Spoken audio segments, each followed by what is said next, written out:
नमस्कार। ओम नमः शिवाय। आज हम चर्चा करेंगे शिव पुराण की तृतीय संहिता सतरुद्र संहिता में दी हुई शिव जी के अवतार गृहपति अवतार के बारे में। आरंभ करते हैं। कहा गया है कि नर्मदा नदी के तट पर नर्मपुर नाम का एक नगर है, जहां पर विश्वानर मुनि वहां निवास करते हैं और उनकी सद्गुणी धर्मपरायण पत्नी है जिनका नाम है सुचिस्मति। जो विश्वानर मुनि हैं वह परम शिव भक्त हैं, धर्म का आचरण करने वाले हैं। एक बार की बात है कि उनकी जो पत्नी है सुचिस्मति, वह विश्वानर मुनि से यह कहती हैं कि उन्हें सभी सुख हैं, परंतु उनकी कोई भी संतान नहीं है और वह भगवान शिव के जैसा एक पुत्र चाहती हैं। यह बात सुनकर विश्वानर मुनि थोड़ा आश्चर्यचकित होते हैं और वह यह सोचते हैं कि यह कैसे संभव हो पाएगा, परंतु इसके पश्चात वह यह भी सोचते हैं कि कहीं ना कहीं उनकी पत्नी के द्वारा यह भगवान शिव की ही जो ऐसी इच्छा उनकी पत्नी ने की है। इसके पश्चात जो है वह यह सोचकर कि भगवान शिव सभी कुछ करने में समर्थ हैं और वही सब कुछ प्रदान कर सकते हैं, यह बात सोचकर वह काशी में जाकर पूजा अर्चना करते हैं और वीरेश लिंग की अर्चना भक्ति भाव से करने लगते हैं। इस प्रकार से उन्हें यह तप करते हुए 1 वर्ष व्यतीत हो जाता है और 1 वर्ष के पश्चात जब वह गंगा स्नान करके लौटे हैं, तब वह देखते हैं कि वीरेश लिंग के मध्य में एक 8 वर्षीय अष्टवर्षीय जो बालक है वह उन्हें दिखाई देता है, जिसकी जो नेत्र हैं वह कानों तक फैले हुए हैं। शिशु नग्न है और चिताभस्म धारण किए हुए हैं। उस बालक की समझ पहुंचकर जो विश्वानर मुनि है वह भाव विभोर हो जाते हैं और वह बहुत ही करुणामय स्वर से जो है भगवान शिव की स्तुति करने लगते हैं। इसके पश्चात जो है भगवान शिव वहां प्रकट होते हैं और वह उनसे कहते हैं कि वह उनके तप से प्रसन्न हैं और वह उनसे वर मांगने के लिए कहते हैं। इसके पश्चात विश्वानर मुनि शिव जी से यह कहते हैं कि वह तो अंतर्यामी है, वह उनकी इच्छा को जानते हैं और यदि उनकी इच्छा पूर्ण करने योग्य है तो वह जैसा उनकी इच्छा हो वह वैसा करें। यह सुनकर भगवान शिव कहते हैं कि उनकी मनोवांछित वर देते हुए कहते हैं कि वह स्वयं ही उनकी पत्नी सुचिस्मति के गर्भ से प्रकट होंगे और जिनका नाम गृहपति होगा।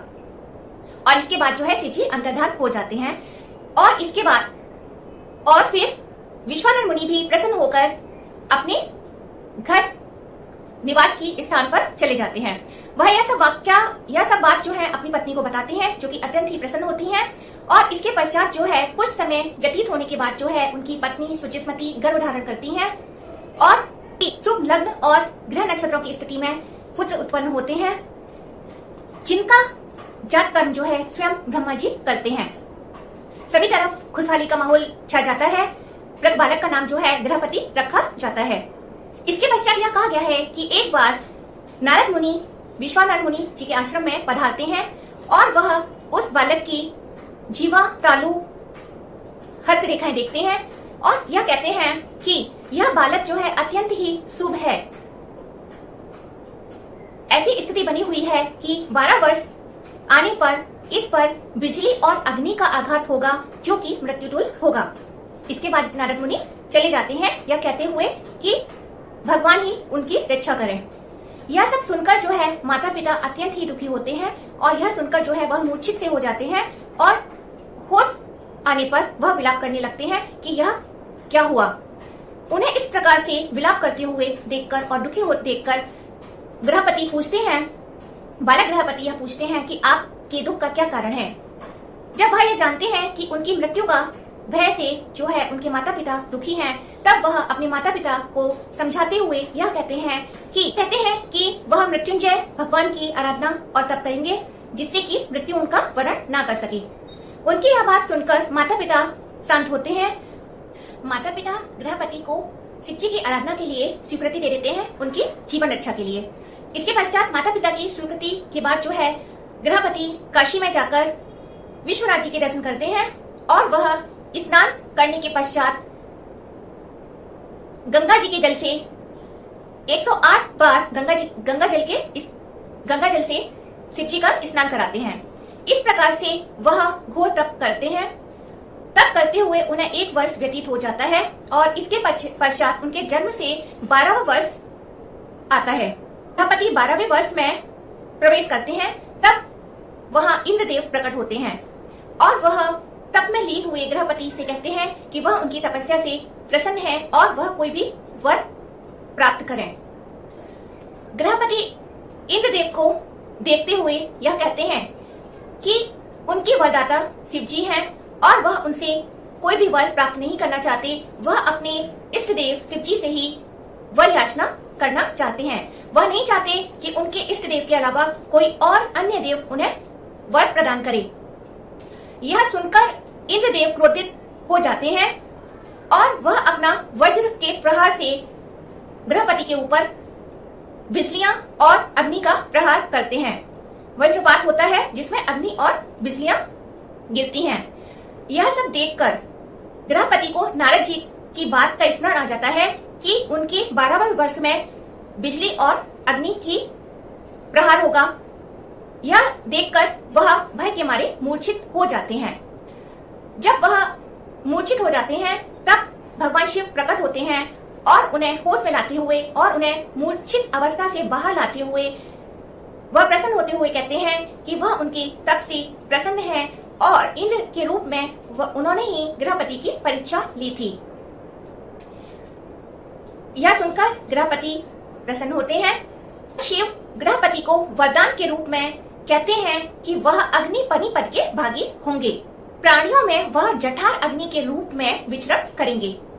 पति के द्वारा स्थापित किया हुआ शिवलिंग अग्निश्वर लिंग के नाम से जाना जाएगा और जो भी व्यक्ति श्रद्धा भाव के साथ में अग्निश्वर लिंग के दर्शन और अर्चना करेंगे और 1 वर्ष तक जो इनकी भक्ति भाव से आराधना करेंगे उन्हें अग्नि और बिजली का भय व्याप्त नहीं होगा और ऐसे व्यक्ति की अकाल मृत्यु भी नहीं होगी। यह सब जो है भगवान शिव गृहपति को वरदान स्वरूप वर देते हैं। के पश्चात माता पिता को बुलाकर भगवान शिव गृहपति को अग्नि पद का दिग्पति पद पर स्थित करते हैं और वह अंतर्धान से अग्निश्वर शिवलिंग में भगवान शिव जो है क्या है कि अग्नि भगवान शिव की तेजोमय मूर्ति है और इसके कारण से अग्नि को पावक भी कहा जाता है। अग्नि के संपर्क से कोई भी अपवित्र वस्तु भी पवित्र हो जाती है। कोई भी व्यक्ति किसी को सर्दियों में शीतकालीन समय में लकड़ियां दान देता है तो ऐसे व्यक्ति को नहीं होता और वह अग्नि। यदि कोई व्यक्ति किसी अनाथ मृत व्यक्ति का दाह संस्कार करता है तो यह बहुत ही एक महत्वपूर्ण दान कहा गया है जिसके कारण से अग्निलोक में ऐसे व्यक्तियों को प्रशंसा मिलती है और अग्नि का प्रभाव उन पर नहीं पड़ता है। तो यह एक बहुत ही महत्वपूर्ण कथा भगवान शिव के गृहपति अवतार की हमें मिलती है 3रे संहिता में, शतरुद्र संहिता में। इसी के साथ में समाप्त करते हैं।